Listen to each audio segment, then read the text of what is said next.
Kita masih melanjutkan dialog Breaking News. Ya, kalau kita lihat ini Pak, bagaimana tadi tanggapannya ini masih terkait prosedural dari operasional ya Pak ya? Iya, ini tadi kan operasional. Betul. Sementara judul kita ini kan pimpinan Polri yang bersih, mencari Kapolri yang bersih. Jadi menurut saya sebetulnya yang ingin juga saya sampaikan pada kesempatan ini adalah bahwa mandat kami ini kan hanya untuk kepolisian deh. Kami tentu sukar untuk memberi komentar terhadap institusi di luar kepolisian. Nah, cuma ini kan dengan penetapan status tersangka yang last minute ini kan saya khawatir aja memberikan dampak pada institusi kepolisian itu sendiri, karena ya setahu saya sebagai orang yang hari-hari mempelototin look after terhadap Polri, saya melihat bahwa ya ada gerbong-gerbongnya juga gitu. Betul. Loh. Nah, kalau gerbong-gerbong ini terjadi ada ketidakpuasan, yang satu nanti menuduh yang lain, kamu yang bocorin, kamu yang bawa itu file dari Barreskrim dan sebagainya, itu kan menjadi sesuatu pemicu atau berpotensi untuk terjadinya sesuatu kalau itu ada. Tapi yang namanya kita ini pengawas, kita sebetulnya ingin aman. Kita tidak ingin muncul hal-hal yang jauh seperti itu. Tadi saya lihat mantan Kapolri Hairudin sudah memberikan komentar bahwa ada kemungkinan ini akibat pertikaian internal. Kalau kami sih tidak sampai sejauh itu asumsi kami. Tetapi ini tetap harus dijaga. Nah, hal-hal seperti ini kan KPK tidak menghitungnya. KPK tidak menghitungnya. Kalau kami menghitung, karena Polri ini 424.000 orang anggotanya. Dan ya kalau anggota-anggota di lapangan mungkin tidak paham, tidak tahu. Tetapi dalam perjalanannya saya lihat bahwa sudah ada kubu-kubu, sudah ada gerbong-gerbong, dan itu sangat-sangat riskan. Kalau kami melihatnya seperti itu. Tapi kalau Anda membaca mengenai konflik internal yang terjadi terkait dengan pencalonan Kapolri ini sangat kental begitu kalau pengamatan Anda? Ya, kalau saya lihat, saya baru saja membuka berita, saya lupa di mana tadi ada satu berita, maksud saya online, itu menyatakan bahwa Kapolri menghendaki nama-nama calon Kapolri itu keluar dari Mabes Polri. Itu tidak ada dasar sebetulnya. Undang-undang mengatakan bahwa itu Kompolnas yang menggodok. Gitu. Jadi ya dari situ aja sudah muncul sebuah pro dan kontra. Nah, ini kan sebetulnya harus diselesaikan. Tapi ini sebetulnya kalau kita mau cari akar permasalahan dari reformasi Polri yang belum selesai. Reformasi Polri yang setengah hati.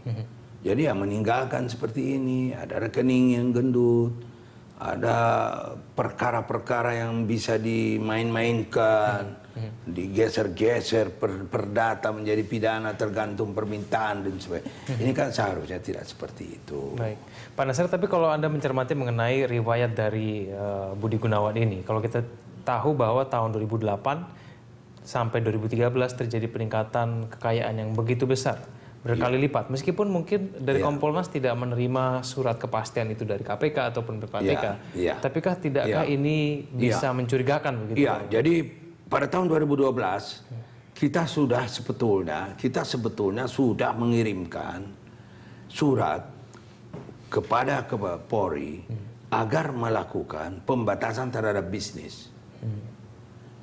Termasuk bisnis keluarga, anak, istri, mertua dan sebagainya. Karena kalau kita lihat peraturan pemerintah nomor 2 tahun 2013 tentang disiplin anggota kepolisian Republik Indonesia, pada pasal 5 tentang kewajiban dan pasal 6 PP nomor 2 tahun 2013 pada pasal 5 tentang anggota Polri wajib dan pasal 6 anggota Polri dilarang melakukan. Itu tidak ada yang mengatur tentang bisnis. Diperbolehkan atau tidaknya? Ya, jadi yang tidak diperbolehkan itu kalau bisnis yang terkait dengan ruang lingkup tugas penugasannya. Artinya saya bagian farmasi obat-obatan, terus saya membawa masuk obat-obat saya jual, itu mungkin tidak bisa ya. Tapi di luar itu dalam PP itu tidak ada. Apalagi anak dan istri. Ini harusnya diatur sehingga tidak ada lagi jumlah-jumlah rekening yang dahsyat seperti ini. Betul. Itu satu. Yang kedua, azas kepatutan. Dalam bernegara ini harus ada azas kepatutan. Iya Mas. Nah azas kepatutan, kalau seorang jenderal gajinya 25, 30 juta, 50 juta, 1 tahun Anda punya 600 juta rupiah. Kalau Anda punya 10 miliar, tentu menimbulkan pertanyaan.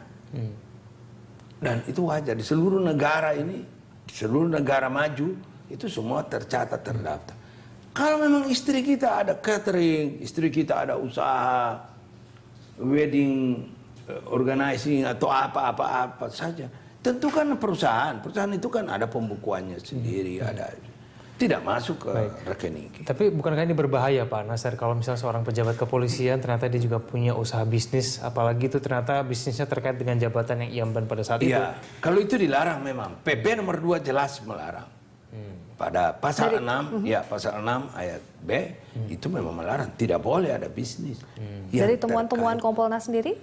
Ya, kita tidak mungkin Mbak tanya-tanya kamu berapa rekeningmu berapa, tidak mungkin. Tapi kewenangan itu bisa dilakukan oleh Kompolnas untuk menelisik hal itu? Ada sebetulnya, tapi mana mau Polri mau kasih. Kita sudah bisa nanya. Kewenangan itu ada. Sudah dilakukan Pak? Kita melakukan yang lebih besar dari itu. Misalnya ada pengaduan masyarakat. Saya Pak tidak tahu apa-apa kok jadikan tersangka misalnya. Kita tanyakan ke Polri itu. Tidak dijawab surat kita. Itu kan lebih besar daripada sekadar mau cari tahu orang punya informasi yang private ya. Itu pertama. Yang kedua, tidak ada aturan yang mengatur itu. Jadi ini harus diatur. Tidak boleh berbeda. TNI sudah ada. TNI itu ada. Nggak berani itu TNI berbisnis. Istrinya berbisnis ada aturannya. TNI sudah teratur. Nah kita mendorong Polri juga seperti itu. Nah ini apakah yang ini Anda duga? Maksudnya dari kekayaan Budi Gunawan ini berkali lipat dalam tempo waktu yang singkat. Apakah itu memang hanya bisnis atau memang yang bersangkutan? Saya tidak bisa, saya tidak dalam kapasitas. Saya banyak tahu. Tapi saya tidak mungkin itu menduga-duga begitu kan tidak bagus juga deh. Kita pejabat sesama pejabat negara kita lebih mendorong bangun iklim yang aturan, regulasi. Kemudian regulasi itu diawasi. Kita lebih ke arah sana. Kalau satu-satu itu kan serpisan orang Sunda. Tapi sebagai pengawas Kompolnas juga punya kewenangan itu ya Pak? Ada kewenangan itu ada. Pasti dong ya. Pada pasal 39. Pasal 39 Undang-Undang Nomor 2 itu jelas ada. Kompolnas berwenang meminta data dan informasi dari satuan-satuan kepolisian serta instansi lembaga pemerintah dan masyarakat lainnya. Dalam rangka membuat arah bijak kepada Presiden. Artinya sebelum transaksi gendut ini ditemukan oleh PPATK dan mungkin transaksi... Tapi itu susah Pak, dalam prakteknya itu tidak mungkin. Hambatan terbesar apa sih Pak? Ya begini, saya harus buka. Hambatan terbesar itu adalah secara keseluruhan Polri itu belum memiliki kultur untuk siap diawasi. Yang menyangkut pembinaan, yang menyangkut operasional. Kalau itu kan di luar pembinaan operasional, itu kan lebih ke arah ya pembinaan SDM Polri sebetulnya itu supaya SDM tangguh. Bisnis itu boleh saja Mbak. Saya pikir ya, kalau saya pikir bisa. Saya punya kawan, seorang anggota Polri, bagus kerjanya, tidak pernah absen, bagus kerjanya. Tapi di luar itu, dia membina sebuah bisnis, ada orang lain dia tunjukin. Kamu di sana, di Sulawesi, tangkap ikan itu, diolah dan sebagainya. Dia kasih keluar modal untuk buat pabrik itu di Sulawesi. Kapan-kapan buat di Bali lagi. Dia kalau hari Minggu atau hari Sabtu nerima laporan. Saya kira kalau seperti itu, Saya kira karena ada orang-orang yang istimewa, waktunya itu dia bisa kelola dengan baik. Waktu kerja ya dia pakai untuk kerja, dan orang ini saya tahu sangat kreatif, sangat dedikatif. Tetapi di luar itu dia masih punya idle time ya, yang dia daripada dia ganggu istrinya terus misalnya, ya dia buat bisnis dan bisnis itu maju misalnya.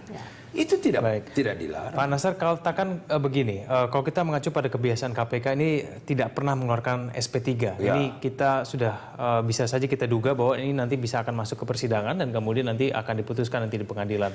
Apakah kemudian dari Kompolnas punya nama lain yang bisa direkomendasikan yang juga mumpuni untuk menjadi Kapolri? Oh iya, kita ini sedang saat ini posisi kita menunggu DPR. Tidak, kita menyarankan kepada Bapak Presiden, Ketua Kompolnas juga sudah bicara semalam. Kita menyarankan kepada Bapak Presiden agar menunggu proses yang ada di DPR. Kan tidak enak juga kalau DPR sedang berlangsung terus ditarik, kan kasihan. DPR-nya juga kita hargai lembaga perwakilan. Jadi kalau DPR mengembalikan karena tidak seharusnya diteruskan, kata DPR, ya kita akan memberikan calon berikutnya. Kita masih punya 8. Siapa kira-kira Pak yang memenuhi kualifikasi? Ya 8 nama itu sebetulnya kualifikasi besarnya masuk.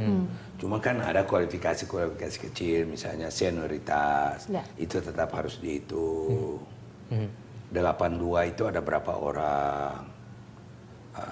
82 itu ada 4 orang. Pak Wakapolri Badrun Haiti, Pak Dwi Irwasum, Pak Dwi Priyatno, ada Pak Anang Iskandar, Kepala BNN. Kemudian ada satu lagi sekretaris dari Lemhanas, Pak Boy Salamudi. Itu 82. Kemudian 83 tidak 84 ada Pak Putut Eko, Bayus Seno, kemudian 85 ada Pak Suwardi Alius. Ya ini nama-nama, 8 nama masih bisa kita. Begitu. Paling tidak keluar dari nama-nama calon itu tadi Saya ya Pak? kira, 8, karena kita ini kan kita sudah lewat, udah susah juga membuat ini. Tetapi semua tergantung Bapak Presiden. Kalau Bapak Presiden menghendaki ada bintang 2 yang diorbitkan yang bagus-bagus, ya tentu ya perlu didalami. Ada masalah lain yang juga perlu didalami. Oke, baik Pak Nasar, terima kasih telah bergabung bersama kami. Kita tunggu nanti bagaimana perkembangan dari kasus ini. Terima kasih Pak Nasar, selamat siang. Terima kasih.